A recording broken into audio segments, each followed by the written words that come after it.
what does the victor do? What can I learn from this? How can I be gracious in this? How can I do things differently? How can I rewrite the narrative? How can I have power here? Where can I find power here? And we have authority to do that. Know that you have the authority to co-create whatever you want.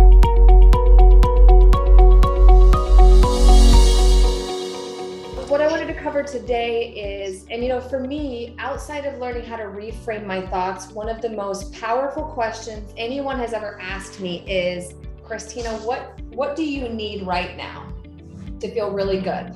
And we've talked about that on the last couple of calls, and I've been inspired to talk about this because many of the clients that I'm talking to right now in the program, okay, so no one's alone in this, are feeling extremely burnout, all right, emotionally drained, exhausted. And so what I mean by what do you need right now is like, what do you need to feel really good? And what we've been learning is a lot of those things, the answers to those questions, a lot of that tends to be on a list of things we don't really feel like doing, unfortunately. But as soon as we do the thing, then we feel the fruit from that. It feels really great. And it's what powers us through everything else. And then once you reach a point of burnout, you stop believing that any of this is even possible. You just beat yourself up, okay? So everybody write this down. What do I need right now? And start small and do that one thing every day. And I assume that most people that are looking to level up in their career, change their career, are also really looking to redefine who you are. What are your core beliefs? What's most important to you? What's your purpose here? Where do you find the most fulfillment? What's your highest joy? And you want to build that into your life and your career. And so that's what we're here to really do. Also just redefine that. And I've seen people have just massive clarity when learning about that, right? And getting vulnerable and getting transparent with other people and yourself.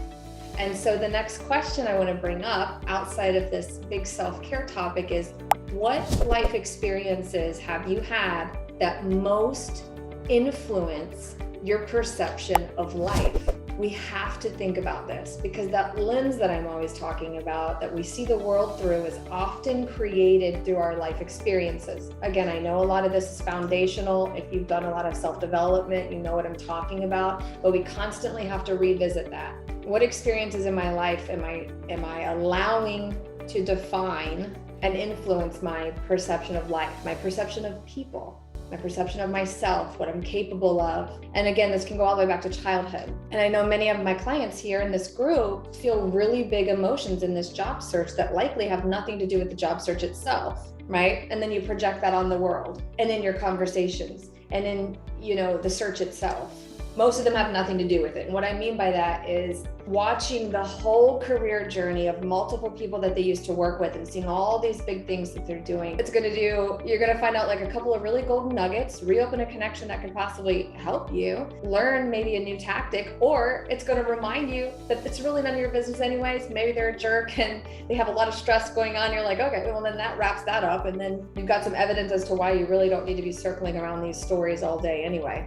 And again, what does that reveal about your character in terms of, where you're spending your time? What does it reveal about you as a leader, right? Because people making big impact in this world don't typically spin out in this comparisitis game that I like to call it.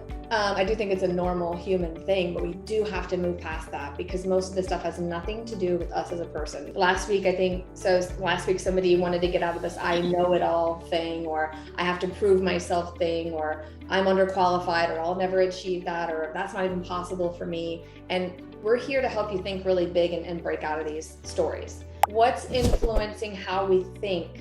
What is influencing that? Because that's what's going to take control of the entire vehicle in this job search. And I would like to say that all these job search tactics and these interview prep sessions and, Tim and all his amazing cool stuff, I wish that would solve all these problems, but it's not. It's how we're experiencing everything in our belief systems. When I began to learn just how closely our identity is linked to our work. I mean, it makes sense because you have decided, I want something totally different. I want to be in a different industry. I want to expose more of myself to the world. I want to leave an imprint. I want to figure out What fulfills me? Guys, those are big things. First, give yourself a pat on the back, because most people aren't even thinking that big, and they just float through life from one job to the next, and they aren't even thinking about those things. But then you go into, the phase of fear, and in transition comes fear and change, and you're having to unload and shed and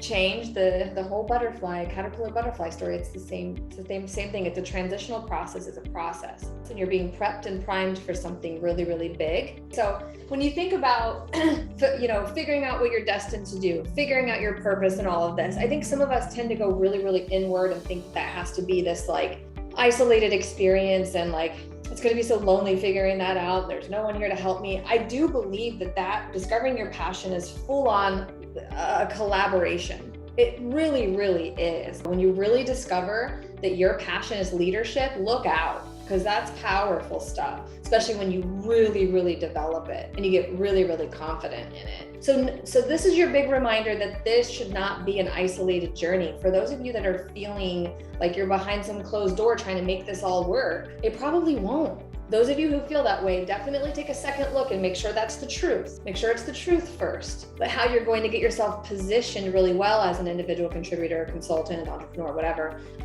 you still have to have the skill set to have big conversations with people. Leaders that have been beaten down, or people who want to take their leadership to the next level, figuring out what's most important to them. How are they going to create that? Where does that desire come from? Who do I need to know? What steps do I need to take to completely redefine who I am? Again, that's what I'm saying. Full-on identity crisis were happening on our enrollment calls. I was like, this is some really heavy shit. This is not just enrolling people into a coaching program. This is really helping people in the future. So we feel really good about when people get job offers. And again, I always say run off into the sunset, because I feel like they've just been completely redefined if they were open to that. How do you continue working on what you've just discovered? My hope is that people do have the freedom and the time to take a deeper look and not scrambling to go into the next thing. I understand why that happens, but this is a huge picture. That's what I'm saying. We can be really empathetic leaders and never make anything about us. And you can tell when people are triggered, and we can be compassionate about that. When somebody says something bad about you or to you or wants to tear you down, I know that happens a lot in toxic work environments. Now maybe we can look at things from a compassionate viewpoint, go back and like replace those memories, be like, okay, this is how I could have thought about it. Other things will start to come up and it's like, okay. And our brain doesn't know any different.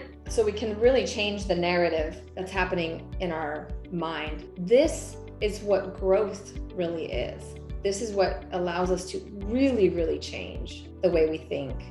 So for anybody who hasn't seen this, you just really think about a circumstance that happened, your thought about it, which dictates the emotion about it, which then dictates the action and your outcomes. So we just want to stop that and reverse that and come up with a better thought that we can replace about the thing that happened to you or the thing that happened in your life. This is going to lead you to burnout if you can't come up with a more positive thought about the things that are happening. That's the quickest way to burnout, is to lose control of your thoughts. Always normalize your feelings. Give yourself a minute to feel it. Normalize it. It's cool. It's okay to feel this way. But now what am I going to do to stay in control so I don't have an assault rifle running around my brain and lose days and days and days about it? When you know better, you do better. And that's our goal, to do better. Doing what I do a lot, which is like, okay, you take a scenario and it's like, am I going to be a victim here or am I going to be a victor here? And I'm always asking myself there, because what does the victim do? They blame everybody else. They go into sadness. They're beating themselves up. They're doing all the things that we all know we don't want to do. But what does the victor do? What can I learn from this? How can I be gracious in this? How can I do things differently? How can I rewrite the narrative? How can I have power here? Where can I find power here? And we have authority to do that. Know that you have the authority to co-create whatever you want. You get to co-create everything. You get to change the narrative. You get to change the way you perceive things. You're not just created and you're here and this is the way you think and that's just who it is. And that's just who you are. And that's just how I am. People who evolve and change the world and change lives, they're constantly open to something different. That's our final question here before you go, guys, is like, what parts of you do you want to redefine and what parts of you serve you at your absolute highest?